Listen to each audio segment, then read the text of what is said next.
I'm 18 years old and I have a plan to kill my father. My dad was not a bad person, and I did not hate my dad by any means, but he had serious mental issues and he needed help. And I decided he was either going to be in a hospital by a certain day, or I was going to kill him, because things couldn't go on at home the way they were. They just couldn't. Well, thank heavens, thank God, a lot of intervention by a lot of people other than me, that he was in the hospital before that day came. But you can imagine when the doctors that were taking care of Dad found out this little story, they obviously said, well, you've got to go see, you've got to get some help. And I did. But the counselor was amazing. I only saw him 3 times, changed my life drastically, because I'm there on my second visit. First visits, they get to know each other type of thing and all that. And second visit, I'm talking for about 15 minutes about all the things that were going on at home in the last several years, and how they'd gotten worse, and mom and dad and all this stuff. And after about 10-15 minutes, he stops me and says, Dan, have you noticed I haven't taken any notes?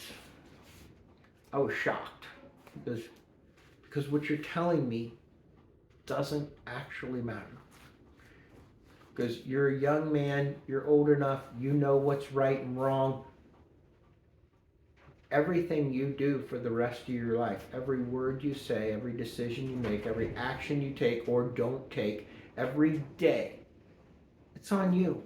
You can't blame any of that on your parents or your past. You're free to make a different decision and have a different life, and so your life is on you. I was shocked. Because every day you're going to wake up and you're going to have a blank sheet of paper in front of you just like this. That's your day.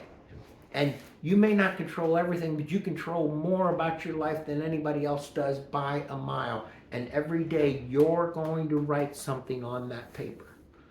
And if you control that day, and you make the decisions that are good, and you are proud of them, and you do the things you're supposed to do one day at a time, every day at the end of the day, that sheet of paper gets torn off there and gets put in a binder. And someday when you pass away, that binder is your life, one day at a time. And you may hand that pen to someone else sometime. That's your choice if you want to do that, but you're still responsible for everything they do. If you say something's their fault, you've handed them the pen, you're still responsible. You own your life. You're responsible. And your past, what other people do, make very little difference. You can't blame anything on them. And then he said these words, Dan, master your day, and you will master your life.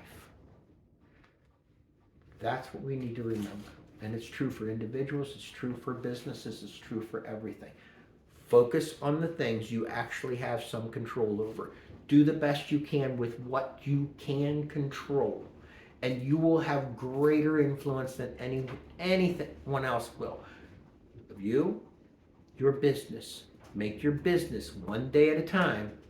Business you're proud of. Make your life one day at a time, a life you're proud of. Master the day, master your life.